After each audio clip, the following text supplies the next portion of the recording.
નમસ્કાર મિત્રો, નવા વિડીયોમાં તમારું હાર્દિક સ્વાગત છે। આજે આપણે વાત કરીશું કીટનાશક દવા કે જે અગ્નિ અસ્ત્ર જે આપણે કઈ રીતના ઘરે બનાવવાનું અને અન્ય જે શાકભાજીઓ છે જેમાં રીંગણામાં જે આપણે ડોકા માયડી કહીએ છીએ એ અને બીજા મરચામાં અને ટમેટીમાં પણ જીવાત જે ટમેટા અગર આવે છે એ જીવાતોમાં આપણે કઈ રીતના કંટ્રોલ મળે તો ખાસ એના માટેનો જ વિડીયો છે। એટલે આખો વિડીયો જોજો તો તમને સમજાય, કેમ કે સ્કીપ કરશો તો તમને આમાં કંઈ સમજાશે નહીં કઈ દવા નાખી અને કેટલા પ્રમાણમાં, તો વિડીયોમાં બન્યા રહ્યો।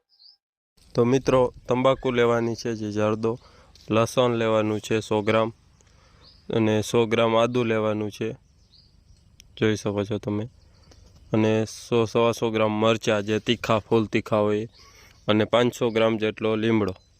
અને જો ગળાનો વેલો હોય અને ગળો હોય તો બરોબર છે, નકર પણ ના હોય તો પણ હાલશે। અને 5 લીટર ગૌમૂત્ર અને એક જે આપણે ગરમ કરવા માટે ડબ્બાની જરૂર પડશે। તો આદુને સૌથી પહેલાં ખાંડી લેવાનું છે, જે તમે જોઈ શકો છો, મિક્સરમાં નહીં પણ આ રીતના જ કરવાનું।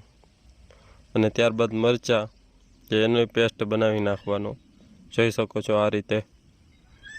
આનાથી જે આપણે ગરમ કરીએ તો એમાં તો વધારે ફાયદો કરે, જેમ પેસ્ટ ઝીણો હોય એ રીતના, આવો ઝીણો હોય એના કરતાં પણ વધારે હોય તો વધારે સારું। અને આ છે ગળો, જે શક્ય હોય તો મળી જાય તો એનો ઉપયોગ કરવાનો, પણ ના મળે તો પણ હાલશે ગળા વગર। જો તમારી ક્યાંય આજુબાજુમાં ગળો હોય તો ગળાનો ઉપયોગ કરજો તો વધારે સારું રિઝલ્ટ મળશે। આ રીતના ગળાના કટકા કરી દેવાના, જે તમે જોઈ શકો છો નાના નાના। અને લસણ છે એને એ જ રીતના પેસ્ટ બનાવવાની, તમે જોઈ શકો છો કે આ રીતના પેસ્ટ બનાવી નાખવાની। મિત્રો, આ રીતના લસણને પણ ખાંડી લીધું અને હવે આપણે જે લીમડો છે કડવો, એના આ રીતના પત્તાને હાથથી સોરી અને એની અંદર આપણે જે ખાંડણીથી ખાંડીએ એ રીતના આ રીતના પેસ્ટ જેવું થોડું ઘણું બનાવી નાખવાનું, કે જેથી કરીને કડવાશ વધારે આવે ગૌમૂત્રની અંદર। અને હવે તમે જો કે આપણે આ ગૌમૂત્ર છે 5 લીટર, 5 લીટર ઉપર થોડુંક છે, ને એને આપણે આ જે ભઠ્ઠી સળગાવી ડબ્બાની અંદર 5 લીટર ગૌમૂત્ર ઉમેર્યું, અને એની અંદર જે આપણે પેસ્ટ બધા બનાવ્યા હતા કે લસણ, આદુ અને મરચાં, જે તમે જોઈ શકો છો આ રીતના એને ઉમેરી દેવાનું।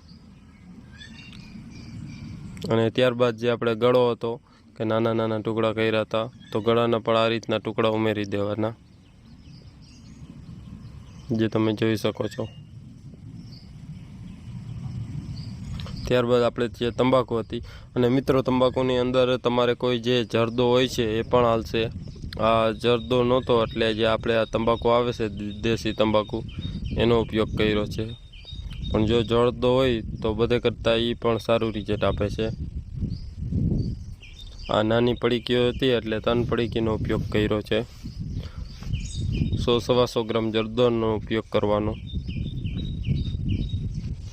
અને મિત્રો આ બધું મિક્સ કરી અને ત્યારબાદ લાકડીએથી હરખું હલાવી ડબ્બાની અંદર, અને જે આપણે ચા બનાવીએ અને કેમ ઉફાણા આવે એ રીતના 2-3 ઉફાણા આવે ગરમ કરવાનું।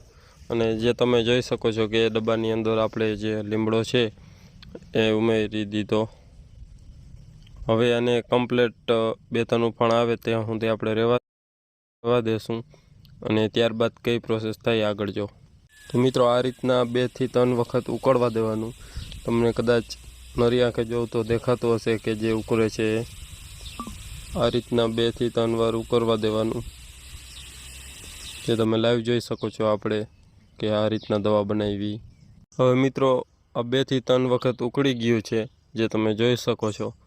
હવે એને આપણે આગળની પ્રોસેસ કે જે ઠંડુ કરી અને કેટલું પ્રમાણમાં આપણે જે દવાનો સ્પ્રે કરીએ તો પંપની અંદર આનો ઉપયોગ કરવાનો અને કઈ રીતના કરવાનો, તો આગળ વિડીયોમાં જોઉં કે કઈ રીતના કરવાનું। તો હવે મિત્રો, ઉકળી ગયા પછી ઠંડુ કરી અને 2 દિવસ લગી રાખી દેવાનું એમને ડબ્બાની અંદર, અને ત્યારબાદ આનો ઉપયોગ કરવાનો। ઉપયોગ કરતાં પહેલાં જે તમે જોઈ શકો છો કે આ રીતના આપણે ગાળી લેવાનું, કે જેથી કરી અને પંપમાં આસાનીથી સ્પ્રે થઈ શકે, કેમ કે ડૂચો જે બધો હોય એ ડૂચો નીકળી જાય। અને આપણે આગળ જો તમે કે ડૂચાનો પણ ઉપયોગ કરી લેશું, કે જે વેસ્ટમાંથી પાછું બેસ્ટ કરશું, તો આ રીતના ગાળી લેવાનું. મિત્રો 5 લીટર ગૌમૂત્રનું આપણે જે રાખ્યું હતું ઉકળવા, એમાંથી ખાલી 100-150 ગ્રામ જ કદાચ બળ્યું હોય, બાકી વધારે ના બળ્યું હોય, કેમ કે ગૌમૂત્ર છે પાણીની જેમ બળતું નથી. હવે તમે જોઈ શકો છો કે આપણે આ જે ડોલ હતી એ આખી ભરી હતી, પણ ખાલી થોડુંક જ જે બળ્યું છે તો તમે જોઈ શકો છો.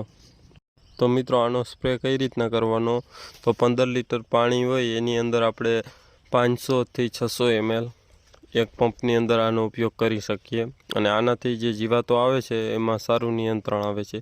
અને હવે જે આગળ વાત કરી હતી કે જે આપણે આ કચરો હોય છે એને વેસ્ટ ડિકમ્પોઝર, ઓર્ગેનિક ખેતી કરતા હશે એને ખબર હશે કે વેસ્ટ ડિકમ્પોઝર છે એ બહુ સારી ચીજ છે. તો એની અંદર આપણે પલાળવા રાખી દઈશું કે જેથી કરીને વેસ્ટ ડિકમ્પોઝર છે જે આમાં કોઈ પણ જે આપણે કહીએ છીએ કે કડવાશ અને તીખાશનો ભાગ હોય એ વેસ્ટ ડિકમ્પોઝર છે એ પાણીની અંદર ખેંચી લે છે, અને પછી આનો પણ ઉપયોગ કરી શકાય.